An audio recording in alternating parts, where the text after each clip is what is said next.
Hey, everybody, welcome back to the Balanced Vibes podcast. I am your host, Kirsten. Thank you so much for taking some time out of your day to spend a little bit of time with me listening to my podcast. Today, we're going to talk about how often should you really work out? What's the optimal amount for you? And also, the big point that I want to make in today's episode is that what's optimal for you and how much your body can handle are two totally different things. And you may already be guessing which one is more important, but we will get there. Now, why I wanted to do this podcast is that I feel like a lot of times there is this misunderstanding that you only have to do more. You have to do more and more and more to get better results. But is it always true? And of course, there are a lot of people who are not working out at all right now, or they are hardly even going on walks, or never make it to the gym. I'm not talking about those people who are having such a hard time even taking the first couple of steps. I'm mostly talking to those people who are really doing a lot of workouts, many, many workouts a week, sometimes even 7 to 10 hours, or even more, sometimes even 13, 14 hours a week. And I want to show you that this is not necessarily not only needed, this can also actually hold you back from getting the results that you want because you are only focusing on doing more instead of focusing on what is optimal for you. So these are totally different things. Your body can be able to do a lot of workouts. I mean, I could personally too, I could work out 15 hours a week, but what would that look like for me?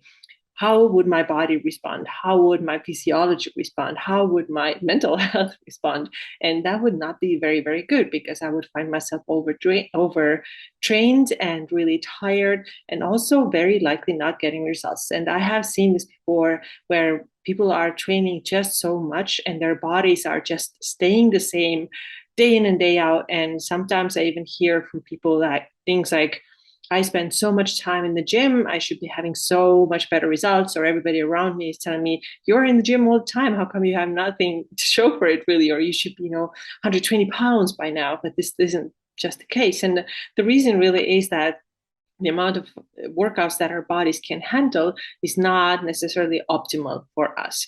And what do I mean by optimal? Well, optimal number of workouts or optimal number of sessions that you do every week is something that gives you results. So there's this sweet spot, there's this balance between the work you put in and the results that you get out. Because, like I already said, it's not what you want when you work out so much, you bust your butt every single week, with so many workouts, and then you don't have anything.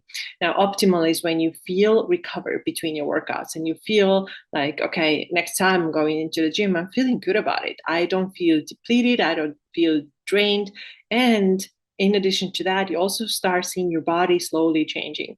And of course, this change is going to be slow and very gradual. So don't get impatient with it. And I think the impatience is one of the reasons why people are getting to this mindset of having to do more, because if the results don't show up immediately, they just think that they have to do more and more and more. And now we don't have that sweet spot anymore. We don't have that optimal amount of workouts anymore where we go to the gym, we put in the work and we get results. Instead of that, we are just going day in and day out all the time, working out really, really hard and don't really have results. So it's these are two different things. And I wanted to also share with you something that I heard from somebody last week. So we started working together just a few weeks ago, and she has been doing a lot of intense classes, right? So literally 7 to 10 hours every single week. And she finds these classes fun. It's cool, it's entertaining, it's exciting. The people are there, the friends are there,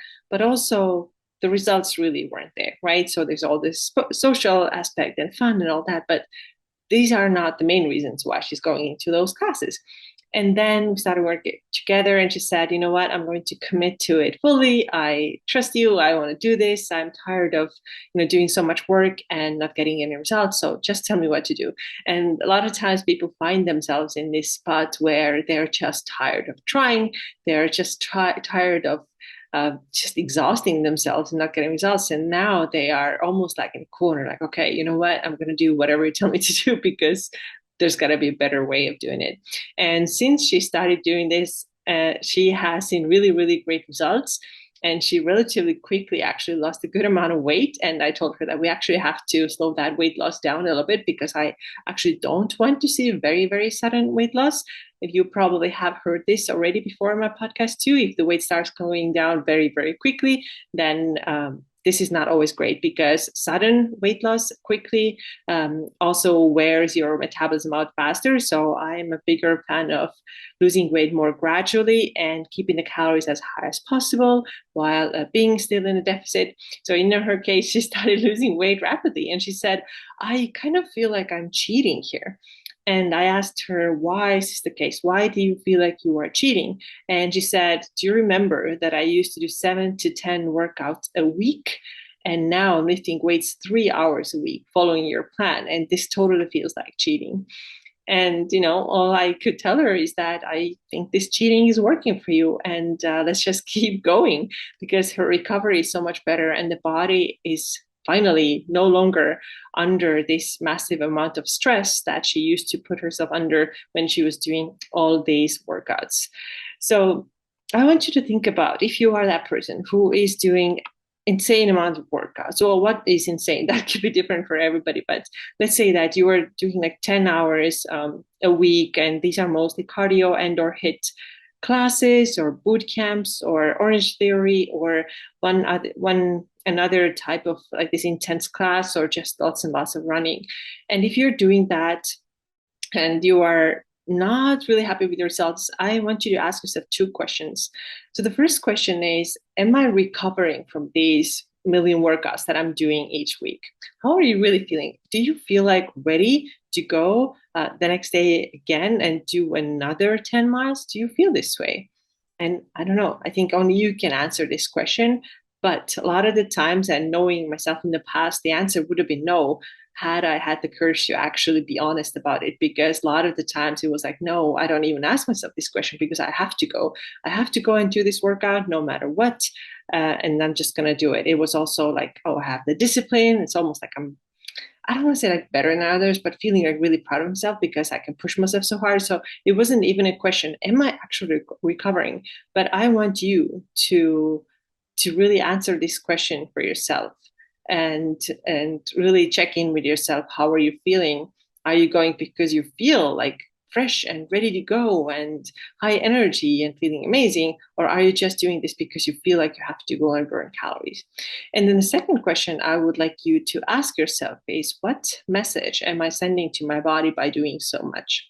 What is the message? And the answer is probably, the message is probably that your body's going to tell you is, let's just pump out tons of stress hormones to deal with this, because your body will create more stress hormones so that you can deal with all this. Remember that when you work out, always it's a little bit of stress, and that's normal, but it becomes excessive when we just work out excessively, and now your body just cannot recover from it. And this is where we run into hormonal issues. And of course, the most common is high cortisol, which I'm sure you have heard about. Cortisol is not a bad hormone. It's actually very, very helpful. But if your body doesn't know that you are not actually under stress, it still thinks you are, and your cortisol levels will be increased. It also will have negative impact on your blood sugar and insulin, of course, related to that. So these are the messages that you're sending to your body if you are overtraining yourself all the time. So more is not always better. What is better is optimal. And I want you to figure it out for yourself. And at the end of the episode, I'm going to give you just a couple of ideas of how many workouts a week is appropriate depending on your level. So in my experience right now, if you are currently doing, let's say, 10 hours of HIIT classes and running and all that intense stuff, or very cardio heavy stuff, then cutting that back down to, let's say, 3 to 4 hours of strength training. I mean, you can keep some cardio if you like it, but mostly doing more strength training and building muscle. Just making that shift will give you really, really good results, because, like I said, your body will sense that there's not such high demand anymore. We can breathe a little bit, we can recover better, and you start getting better results. So here are some of the results that I often see, especially Again, I want to emphasize that I'm talking about people who are just currently doing too much, not those who are not doing anything at all, but those who are doing too much, and then now cut that insane amount of cardio and hit training down to, let's say, 3, 4 strength training sessions. The first thing that I often see is that the bloating goes down very quickly and the clothes start to fit better. So this, I believe, is a stress response, like letting go of stress and feeling more relaxed. I see it all the time. I literally, it's a very frequent thing. The second thing that happens is that you're starting to feel sort of like smaller or tighter or leaner, and sometimes even without the scale weight going down. Of course, I've talked about it so much on this podcast, repeating myself all the time, but the scale weight isn't really the most important thing about your health or your physique even. Sometimes you may weigh the same but look totally different. And this will be accomplished when you do strength training and, of course, keep your protein high. This is not to say that you cannot lose weight with this approach. Absolutely you can, just like I told before too, with this particular client has happened. But sometimes the weight doesn't go down. You just start to look better, start to look smaller and leaner. And this is going to feel nice. And it's also very surprising because people are used to having to do more and now they're doing less. And what the heck is this? The third thing that I often see is people's hunger and cravings normalize, especially cravings. Cravings and hunger, of course, are a little bit different things. So hunger is actual physical sensation that you need something in your belly. Craving is more like this, like psychological, like I need something, I want something right now. It's a very specific thing that you want. When you're hungry, then you're like, I just want food. When you're actually truly hungry, I really want some food.